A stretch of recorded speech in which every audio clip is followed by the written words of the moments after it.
Welcome to True Crime, where we dive deep into the most shocking and perplexing crimes. Today, we uncover the tragic and complex story of Peter and Gwen Bickoff.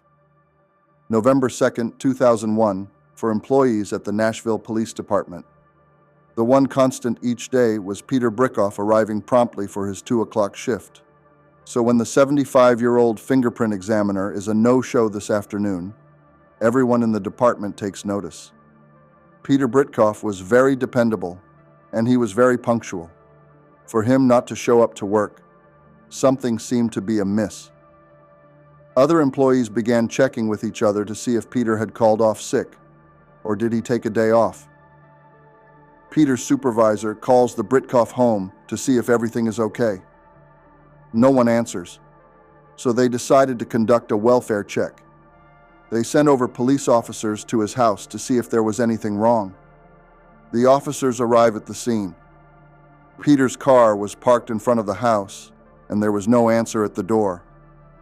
They peered inside, and they noticed the contents of a purse spilled on floor.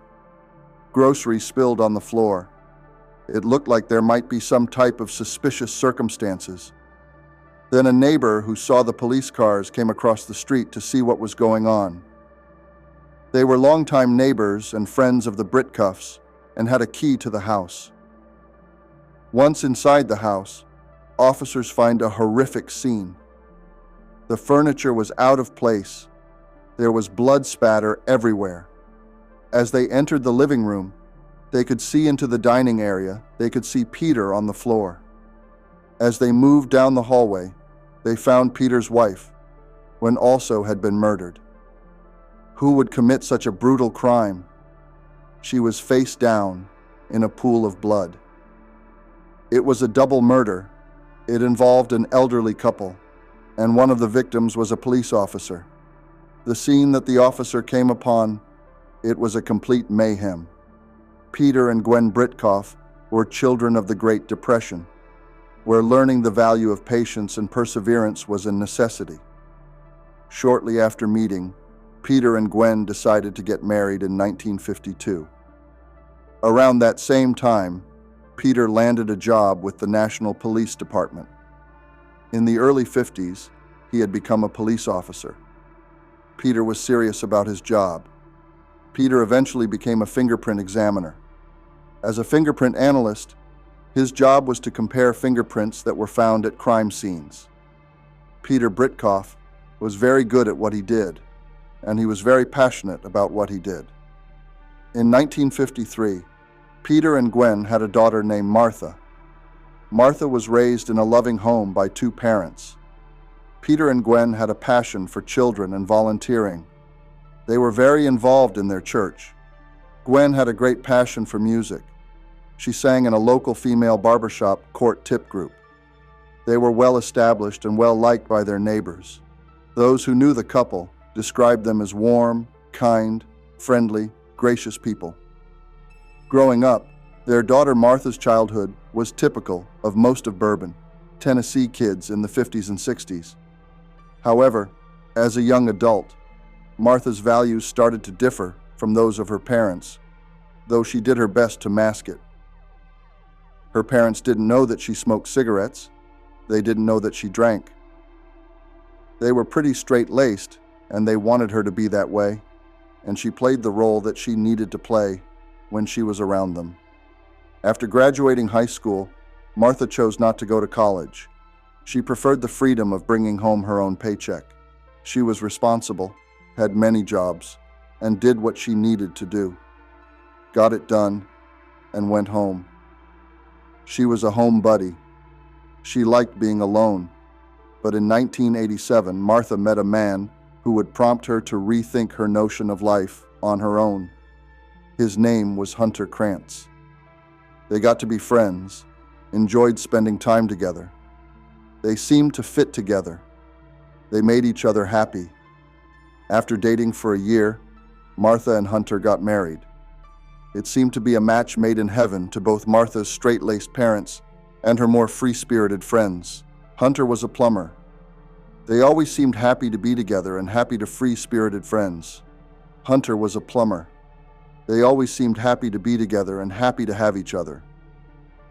Once she was married, Martha's wild ways seemed to mellow even more. She and Hunter bought a house not far from her parents.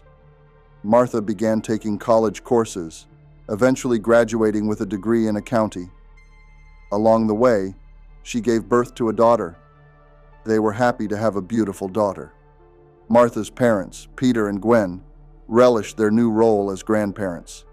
They enjoyed helping out with Martha and the baby so much that they decided to help another young person in need, their nephew's ex-wife, Louise. Peter and Gwen met Louise when she was about 17 years old. She was married to Gwen's nephew, and they became close. They became even closer after she divorced Gwen's nephew. In 1990, the Bickoffs legally adopted 30-year-old Louise. She was going to remarry. She asked Peter to give her away. Peter said he would do it on the condition that they would adopt her as a legal daughter. Though Martha was raised as an only child, she took to Louise immediately. They went over to each other's house for parties, exchanged birthday gifts and Christmas gifts. It was a very normal, loving relationship. Fast forward to 2001, by all accounts, Louise was a strong, stable young woman. Martha and her husband Hunter have been raising a bright young daughter of their own.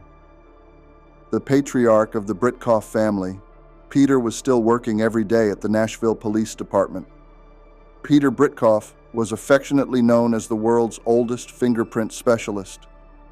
He had that look, the hairstyle, the glasses. He reflected that time. Peter wanted to continue to work and did his job, but on November 2, 2001, Peter's service to the National PD ended in the most brutal way imaginable. People don't expect someone who has been involved in law enforcement community is going to be murdered in his home. Once the coroner officially declares Peter and Gwen deceased, crime scene technicians begin the arduous task of processing the house. It was a violent scene, and it was a dynamic scene. They were not attacked in their sleep. They were struggling. There was blood on the floor, blood on the wall. Peter Bickoff's body was lying face up in the dining room. He was covered in blood. He had numerous injuries to his body, numerous stabs and cuts. There were some obvious defensive wounds along the forearms, which were very consistent with someone fighting back. Peter's body lies directly below the wall-mounted landline telephone. The line to the phone has been cut. It looked like he was attempting to make a call for help, and someone cut the wire leading to the phone. On November 2, 2001, officers in Nashville, Tennessee, found 75-year-old Peter Bickoff and his 71-year-old wife, Gwen, dead in their suburban home. A crime scene was horrific. Blood everywhere. Peter and Gwen had been married 50 years. They had kind and generous hearts. They were well-liked and described as a very sweet couple. As investigators survey the scene, they try to make sense of chaos. In the kitchen is an overturned bag of groceries, alongside Gwen's purse. Based on the overturned purse and the grocery items, police believe Gwen walked in and she was attacked. She ran to a back bedroom, and that's where she ultimately was killed. There was some blood on the door, more blood on the wall. She had put up quite a struggle against her killer. Both victims have been stabbed and bludgeoned. There were broken pieces of cast iron skillet on the floor. Police have seen a lot of different weapons used to murder people or attack people, but a cast iron skillet is unusual. Crime scene technicians collect pieces from 4 different iron skillets. They also find other makeshift weapons. There were table legs that were found near Peter Bickoff's body. The legs broke off the bottom of the table and then were used to beat him. In the utility room, police find an empty trash can with a liner missing. The trash had been dumped out on the floor. It looked like they were using which should be a close hamper as a trash can, but there was no liner in it, so the liner appeared to be missing, and police believed that it was used to remove something from the residence. In the kitchen, They discover several bloodstains, they believe, came from the killer. Police found smears of blood on the 2 cabinet doors directly underneath the kitchen sink, which is also where the trash can liners were kept. They also found a smear of blood on the drawer that contained kitchen knives. As detectives ponder both the sprawling nature of the attack as well as the bizarre assortment of weapons used, they began to develop a theory. It looked like there was a period of time between the 2 attacks. They had both fought the attacker. One person could not have had the same struggle at the same time at opposite ends of the house with each of them. Clues from the scene provide a window for when the attacks likely began. Police observed that Peter had not shaved. He did not look like how he would look showing up for work. So the murder happened at least a couple of hours before he was supposed to be at work. Given the relatively mild state of rigor mortis, as well as the fact that Peter always left for work around 1:15 p.m., detectives placed the time of his murder at around 11:30 a.m. His glasses were in the living room, and they were bent significantly. Police believe the attack began with Peter being hit with a skillet. Peter began trying to make his way into the kitchen dining area to get to the phone. He was being hit along the way, and then once down, he was overpowered. Another clue found in the kitchen suggests the attack on Gwyneth occurred about 15 minutes later. The receipt indicated that she had bought the food items around 11:20 a.m., and so police were thinking that she might have been home around 11:45. She walked in and dropped her bag and was attacked. It certainly appeared that she was chased down the hallway to the bedroom and was killed. While detectives now have a theory for how the murder happened, they still don't know why. It did not look like it was a burglary gone bad or a home invasion robbery. There was no forced entry. There is no door kicked in, no windows broken into. Nothing was stolen. Was Peter Bickoff the intended victim and went simply collateral damage? A computer-printed note, pinned to Peter's leg with a paring knife, certainly suggests that's the case. The note read, "Hey, look what I learned in prison. Thanks for the memories. You sorry. Expletive, letive, expletive. Maybe you should watch who you let through the door. Ha ha ha." The note implied that someone had come back to get revenge on Peter, because Peter had sent them to prison through his police work. The note strikes a particular chord with Officer Kevin Yerk. He had experienced that type of a threat before when somebody obtained a list of all of Officer's home addresses and they were threatening them.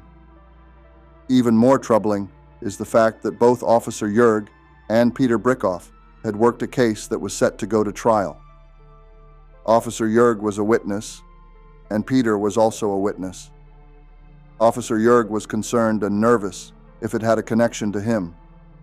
Worried that a killer may be on a loose and targeting other officers, evidence technicians worked double time to collect swabs of blood evidence from each location.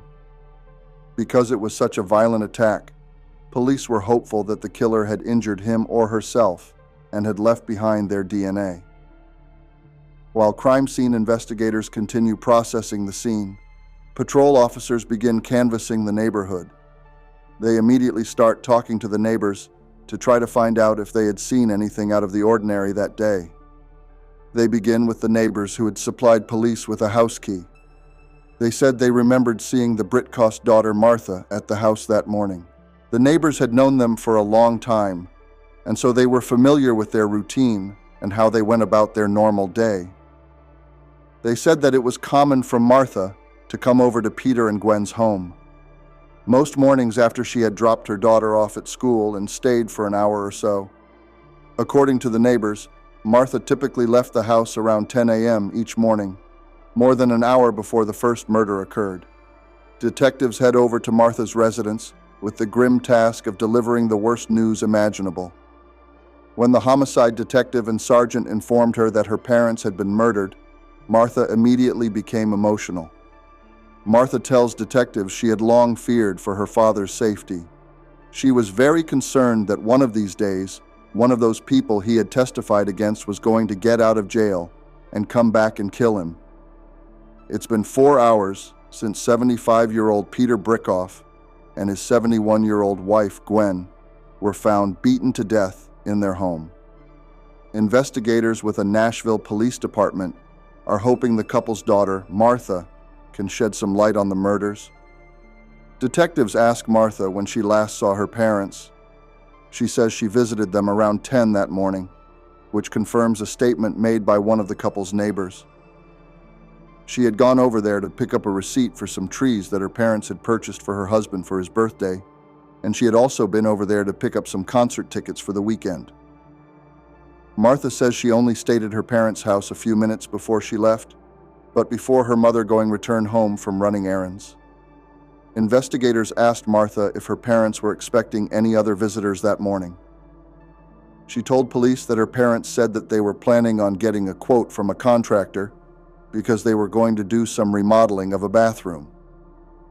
During the interview, Martha's husband, Hunter Krantz, arrives home with some takeout food. She sees him and she breaks down, and she expresses concern about how they were going to tell their daughter that her grandparents were dead. Once Martha composes herself, detectives asked her for the names of other family members who might assist in the investigation. Martha tells them about her adopted sister, Louise. That's when detectives receive a call from patrol officers asking them to return to the crime scene as soon as possible. One of the neighbors who lived behind the Bickoffs was a veterinarian who worked nights, and she was asleep that day. She was awoken by her dogs, who were barking incessantly. The woman says she tried to call her dogs inside, but they remained at the back corner of her fence, barking furiously at something impiter in Gwen's yard. She said it was very unusual for the dogs, reacting like they did, barking and howling, and not coming to the veterinarian when she called. So, she got up to go see what was the matter, and she said that she saw someone. She saw through the fence that there was a man in the backyard of Peter and Gwen's home. She described the person as white or Hispanic, medium build with dark curly hair, wearing blue coveralls and light-colored gloves. It looked to be perhaps some kind of a workman, like a utility workman, dark curly hair, wearing blue coveralls and light-colored gloves. It looked to be perhaps some kind of a workman, like a utility workman, or cable repair, or something like that. The woman tells police there was something about the man that made her feel uneasy. She said she felt like he did something wrong. She said it all happened between 10 in the morning and 1 in the afternoon. His presence there fits the time of the murder. The woman says she thought about calling the police, but she also knew the Bickoffs were considering some home renovations and assumed the man was probably a contractor. Was that the murderer? Who was this strange person in the backyard? The police asked that neighbor to come to the police department and help prepare a composite of that individual. The next morning, police circulate the sketch throughout their department. In the meantime, CSIs find another possible avenue for locating the mystery man. Police wanted to find the contractor who was supposed to do the remodeling, and they did find a piece of paper at the home with a person's name and number. When detectives questioned the man, he admits to meeting with the Bickoffs about bathroom renovations, but claims that that conversation took place days earlier. He had been to the Bickoffs' home a week or two before, and he had looked at the bathrooms. He had been busy with other clients, and he had gotten back with them. Adding to the man's innocence is the fact that he looks nothing like the artist rendering of the mystery man seen in the Bickoffs' backyard. With nothing tying this man to the murders, police cross him off the list of potential suspects. Back at square one, police turn to Peter and Gwen's adopted daughter, Louise. Louise and her fiancé, Jackson, agreed to come to the station for an interview. Like her older sister, Martha, Louise is also visibly shaken by the news of her adoptive parents' murder. When police asked her about her relationship with her parents, she reported no problems. There wasn't any trouble. They got along, and they communicated frequently. Louise says she can't think of anyone who might want to harm her parents, and has no idea who the mystery man in the backyard could be. As for her whereabouts, the morning of the crime, Louise claims. Both she and her fiancé were at work at the time. Louise and her fiancé both voluntarily gave DNA samples to the police. With no evidence linking Louise to the crime, police let her go. When detectives questioned Martha about Louise's relationship with their parents, Martha claims that they got along perfectly. They communicated. They went to events together. She said they had a close, loving relationship. As they are speaking to Martha, detectives notice something peculiar. Martha's finger was wrapped up in gauze and tape, so they asked her what happened. She said that she had been washing dishes at home and broke a glass in the sink and cut her finger. But the cut on Martha's finger isn't the only injury detectives notice. They also saw some bruises and some scrapes and cuts on her forearm as well. When asked about the scrapes on her arm, she said she got those from a fall. Detectives ask Martha if they can photograph the wounds. Martha agrees and eventually allows detectives to search her home and her vehicle, but nothing is found. Martha and her husband also voluntarily gave DNA samples and fingerprints to the police. While detectives are suspicious of Martha's injuries, there's nothing that concretely indicates any involvement in her parents' murders. Detectives shift their focus back to the mystery man spotted near the house. The fact that someone was in the backyard that day was certainly a detail that the police wanted to investigate further. November 2001, Nashville detectives are investigating the double murder of Peter and Gwen Bickoff. Their primary focus is the mystery man who was seen in a Bickoff's backyard around the time of the crime. The police needs to figure out who that individual was, and they show that composite drawing to other neighbors and other family members to see if they can recognize them. Finally, on November 3rd, a National Patrol officer comes forward with an intriguing piece of information. On the day of the murder, a police officer had stopped someone who matched the description of the individual found in the backyard of the home. The man wore blue coveralls and was driving a gray 1991 Lincoln sedan. The officer cited him for speeding and sent him on his way. Only later did he see the composite sketch of the murder suspect hanging on a police station bulletin board. The officer thought back to it and thought, maybe this is someone that they need to talk to. A copy of the speeding ticket identifies the man as a 39-year-old named Carlos. Detectives immediately track him down and bring him in for an interview. The question him about his whereabouts that day. Whether he knew the Bickoffs, Carlos claims to have no idea who the Bickoffs were.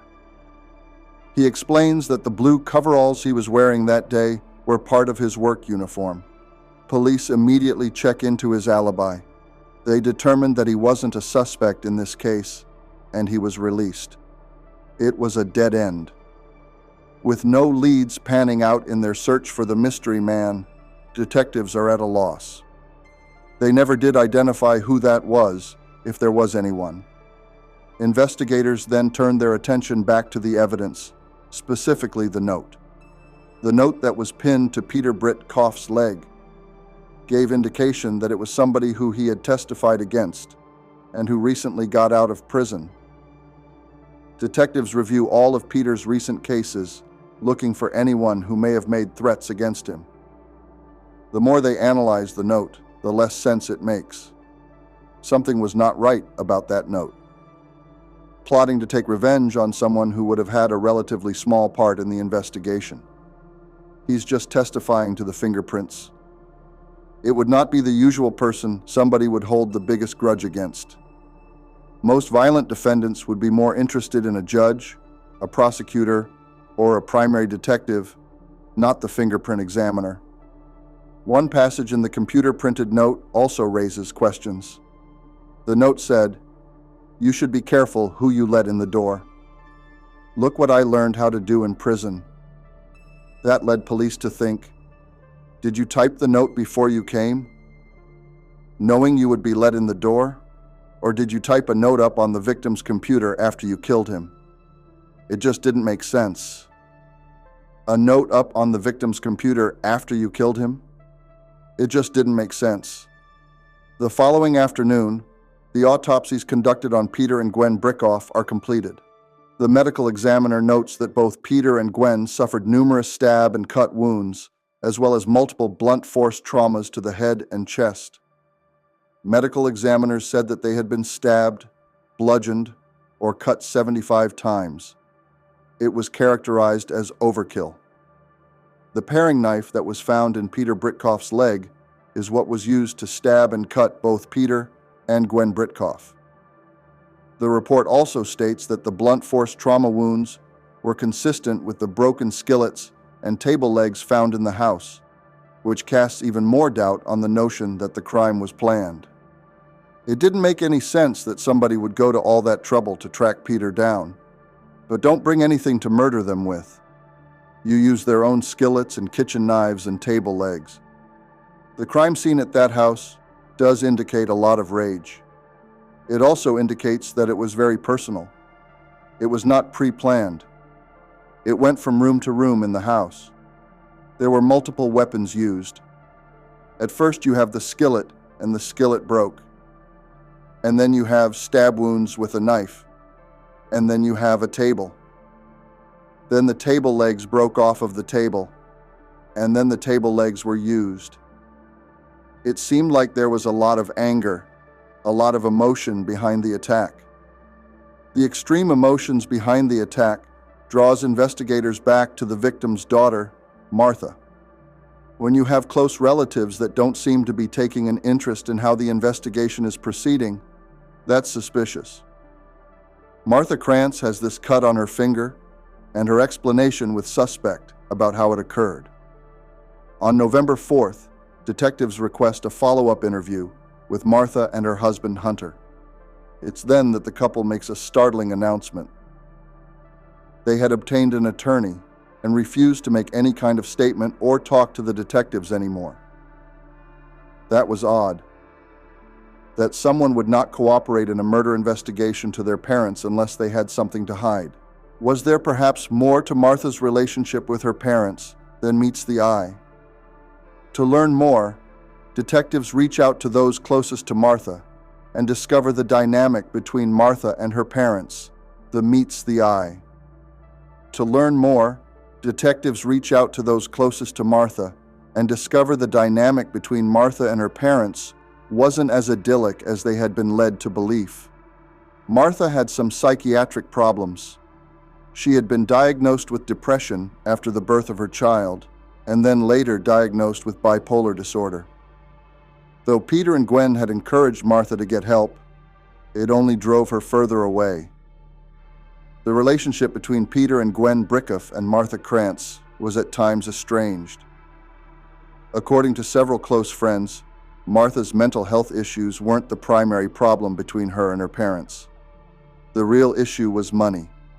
Martha had a lot of money problems over the years. She and her husband were drowning in debt. Peter and Gwen had been lending her money for a long time, and they had conflicts about how Martha and her husband had spent their money. They had borrowed $25,000 from her parents, and they were told by her parents that if they died before she paid it back, that amount would be taken out of her share of the estate. Friends also tell detectives that earlier that year, the Bickoffs cut Martha off completely. Martha thought they should take better care of her, and she highly resented the fact that they did not. Though Peter and Gwen had cut Martha and her husband off, they still financially supported Martha's daughter. Peter and Gwen had opened a savings account for the granddaughter, Martha's daughter, but had not allowed Martha to have any access or control over the account. And that caused some hard feelings. Martha felt scorned by her parents. She felt that they owed her more than that. She said her parents had very high expectations of her, and she never felt she lived up to those expectations. She had a lot of pinned-up rage at her parents. Is it possible Martha murdered her parents as payback for these perceived slights? That question becomes even more pressing on November 7th, during the funeral services for Peter and Gwen. There was a lot of generous, kind outpouring from the community because they were loved by many. Police saw some things at the funeral that caused concern.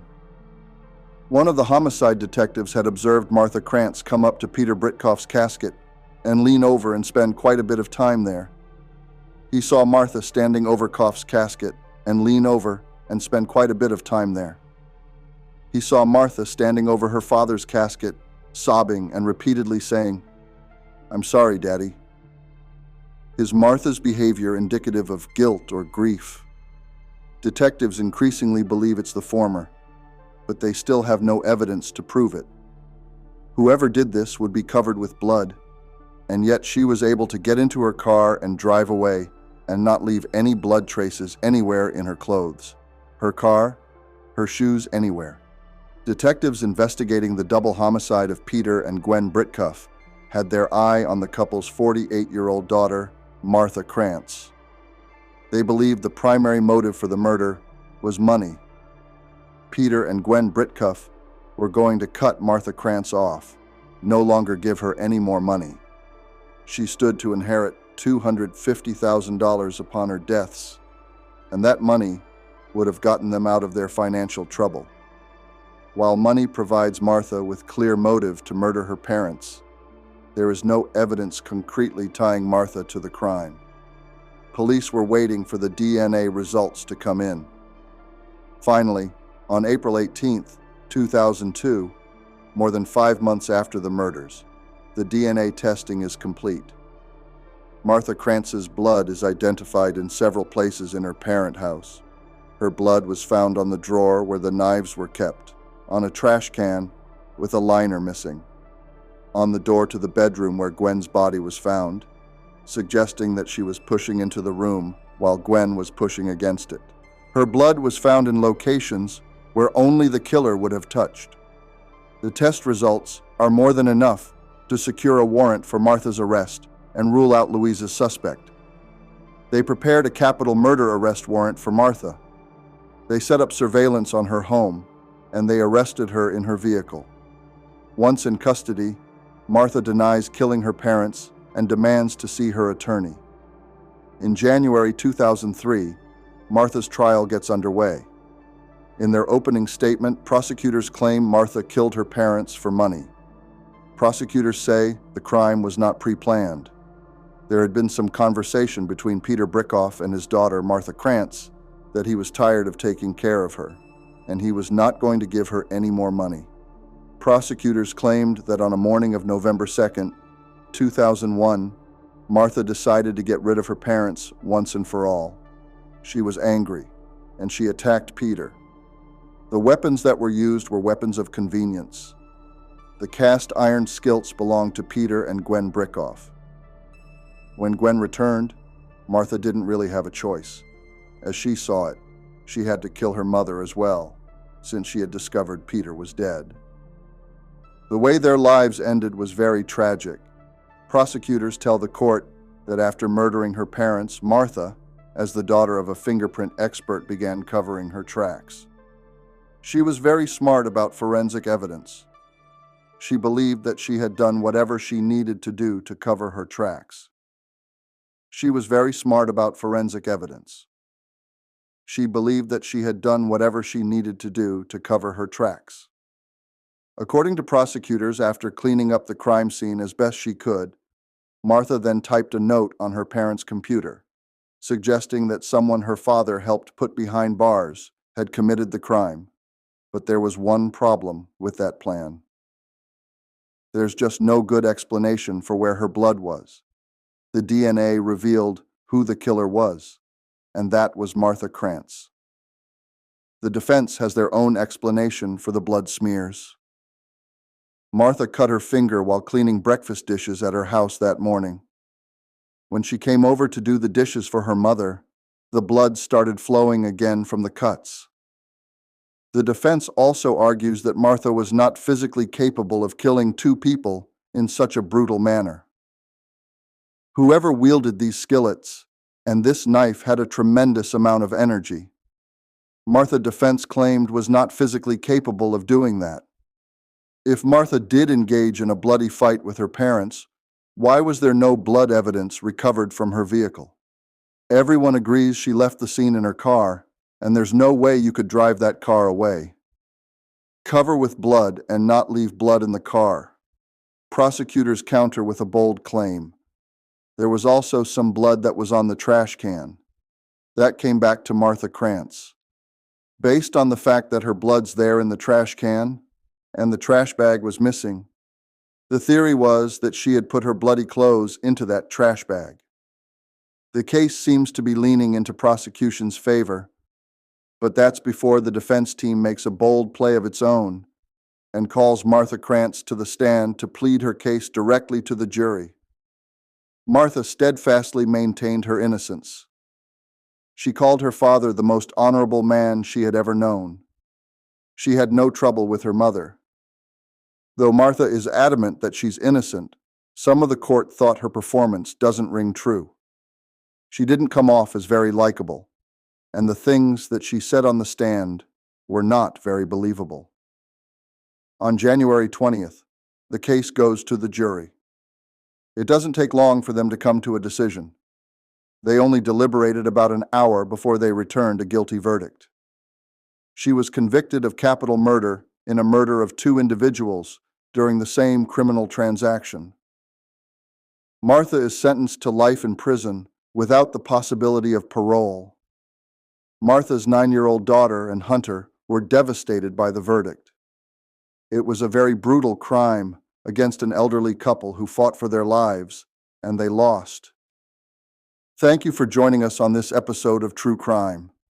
If you are interested in more in-depth investigations into the most perplexing crimes, be sure to like and subscribe to our channel. What are your thoughts about this case? Please share them with us in the comments below. Until next time, stay safe.